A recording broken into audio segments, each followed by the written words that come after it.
कपड़े धोने वाली बहू। शादी के पहले से ही विभा को कपड़े धोने का बड़ा शौक था। कभी नल के नीचे तो कभी तालाब के पास। अरे मेरी नीली वाली लुंगी नहीं दिख रही है। विभा की अम्मा कहाँ रखी है लुंगी? अरे वो तो विभा ने परसों ही धोकर रखी थी आपकी अलमारी में, देखो वहीं होगी। वो ना मैंने आज धो दी, मुझे लगा कि गंदी हो गई होगी। अरे कैसे गंदी हो गई थी? उसे तो मैंने पहना भी नहीं। हे भगवान, इस लड़की के कपड़े धोने की आदत से परेशान हो गया हूँ मैं। जितना तो घर में राशन नहीं आता उससे कहीं ज्यादा डिटर्जेंट पाउडर का खर्चा है। इसकी शादी करवा दो, शादी जाए अपने घर में ही करेगा, फिर चाहे घर के कपड़े धोने हो या पूरे गाँव के। हाँ ठीक बोल रही हूँ, देखता हूँ मैं कोई लड़का। वो दिन भी आ जाता है जब विभा को देखने लड़के वाले आ जाते हैं। लड़की मुझे अच्छी लगी। होने वाली सास कहती है, बेटी अगर कुछ पूछना है तो पूछ लो। वैसे तो हमारी लड़की बहुत ही शर्मीली है, जो बोल दो वो मान लेती है, इसे क्या पूछना होगा। अरे कैसी बात कर रही हो माँ, मुझे इन लोगों के घर रहना है, सवाल तो कई है। हाँ हाँ बेटा पूछ लो ना, क्या पूछना है। आप लोगों के घर कपड़े कौन धोता है? सास का मुंह बन जाता है। देखो अगर तुम ये कहना चाहती हो कि तुम्हें कपड़े धोने नहीं आते तो सुन लो, कपड़े मैं ही धोती हूँ, लेकिन तुम्हारे आ जाने के बाद मैं रुमाल तक नहीं धोऊंगी। अरे चुप रहना भाग्यवान, बहू बेचारी घर आई नहीं, उसे डराना शुरू कर दिया। वो क्या है ना बेटा, अभी तक तो ये कल्लू की माँ ही धोती थी, लेकिन अब तुम्हारे पापा तो दहेज में वॉशिंग मशीन देंगे ही। तभी विभा की माँ बोल पड़ती है, सवाल भी पूछा तो क्या। वैसे भाई साहब, मशीन की तो फिर भी कपड़े धोने की कैपेसिटी होती है, मतलब जो बिटिया दे रहे हैं ना विभा, इसे कपड़े धोने का बहुत शौक है। ये आप लोगों की क्या, आस पड़ोस गांव मोहल्ले सबके कपड़े धो दे और उफ तक ना करे। बाहर देखा नहीं आपने कितने कपड़े सूख रहे हैं? सब हमारी बेटिया नहीं तो धोए हैं। बस भी करो ना माँ, शर्म आ रही इतनी तारीफ सुनकर। और तो और एक दाग निकाल कर दिखाओ तो मान जाऊँ। हाँ अच्छा अच्छा, माफ करना बेटा, मैंने गलत समझा, हमें तो रिश्ता बहुत पसंद है। और ऐसे जुड़ जाता है रिश्ता कपड़े धोने का शौक रखने वाली विभा का। उसकी शादी हो जाती है कोयला फैक्ट्री में काम करने वाले कल्लू के साथ। शादी के बाद अचानक विभा चिल्लाती हुई सास के पास आती है, सासू माँ, अरे सासू माँ कहाँ है आप? ये तो धोखा है, धोखा दिया आप लोगों ने मुझे। इसे ससुर के चक्कर के बारे में पता चल गया। अरे तो उसमें तुझे क्यों धोखा मिला है? अरे नल में पानी नहीं आता, कपड़े कैसे कब धुलेंगे? अच्छा अच्छा, तो पानी नहीं आ रहा उसकी बात कर रही है? तो आपने क्या सोचा? कुछ नहीं। अच्छा तेरी माँ ने कहा था कि कपड़े धोने का शौक है, तुझे याद आया मुझे।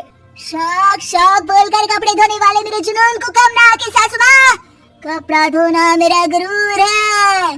तभी पति भी वहाँ आ जाता है। अभी अभी मैंने इसे सनी देओल की फिल्म दिखाई है, उसी के डायलॉग मार रही है माँ। अच्छा सुन, साफ साफ बता रही हूँ, पानी सुबह 4 से 6 और शाम को 10 से 12 आता है, समझी? विभा टाइमिंग सुनकर हैरान हो जाती है, ये क्या भूतों का मोहल्ला है?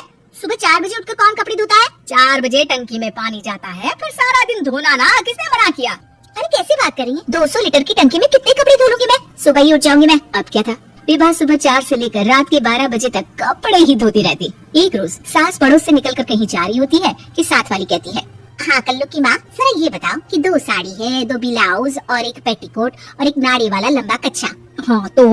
अरे तो क्या कितना लोगी धुलाई, ये बताओ। धोबन दिख रहे हैं हम क्या? हमारे पति सरकारी नौकरी से अभी अभी रिटायर हुए हैं और बेटा सुपरवाइजर है कोयला फैक्ट्री में। धोबन समझ रखा है हमें?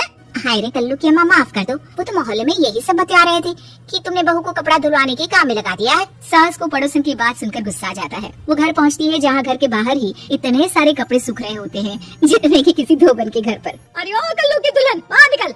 माँ जी यहीं आ जाओ, बाथरूम में चादर धो रहे हैं हम। अरे अभी हम धोते हैं, तुमको बाहर निकलो। ये आस पड़ोस वाले बोल रहे हैं कि हम बहू से कपड़े धुलवा कर उसे कपड़ा धोने वाली बना दिए हैं। अरे छोड़ो ना माँ जी, किन लोगों की बातों में आती हो? आस पास के लोगों का तो काम ही होता है कि वो किसी तरह सास बहू को लड़ा दे। बहू सारे घर के कपड़े धोती है, ये क्या कम है? बोलिए। सास को भी लग जाता है कि वो बहू का ये संकीपन नहीं छुड़वा सकती, इससे अच्छा है कि खुद ही चुप हो जाए। एक रोज सास और बहू मंदिर जाते हैं जहाँ सास की साड़ी वहाँ खड़ी भीख मांगने वाली से मिलती है। माँ जी क्या बात है, आपकी साड़ी उस भिखारन से कितनी मिल रही है ना? हाँ हाँ देखो तो, दोनों की साड़ी मिल रही है। क्या बात है कल्लू की अम्मा, तुम खुद को तो अफसर की बीवी बताती हो और ऐसी सिंपल सी प्लेन साड़ी पहनकर घूमती हो। सिंपल और प्लेन नहीं है ये साड़ी। तो क्या सोने के धागे से फूल बने हैं? कुछ भी सासू माँ, कुछ भी। हाँ बने थे इस साड़ी में सोने के धागे से फूल। मेरे पति लेकर आए थे मद्रास से स्पेशली मेरे लिए 10,000 की। ताहे भाई साहब इस भिखारन के लिए भी सेम टू सेम साड़ी लेकर आए होंगे 10,000 की। सास उस वक्त तो कुछ नहीं कहती, लेकिन बहू के साथ घर आती है और अलमारी से एल्बम निकाल कर लाती है। ये साड़ी देख रही है, ये वही साड़ी है जिसे मैंने अभी पहना था। इस साड़ी में ये जो चमकदार फूल दिख रहे हैं ना, ये सोने के धागों से काटे गए हैं। लेकिन तू लोकल वॉशिंग मशीन ब्रश से घिस घिस कर सारे फूलों को निकाल कर साड़ी प्लेन कर दी। मुझे माफ कर दीजिए सासू माँ। और तो और, जब मैंने तुझे तेरी गलती के लिए कुछ नहीं कहा, लेकिन तूने तो सबके सामने मेरा मजाक ही बना दिया। क्यों? बहू को समझ में आ जाता है कि अब से उसका कपड़े धोना बंद।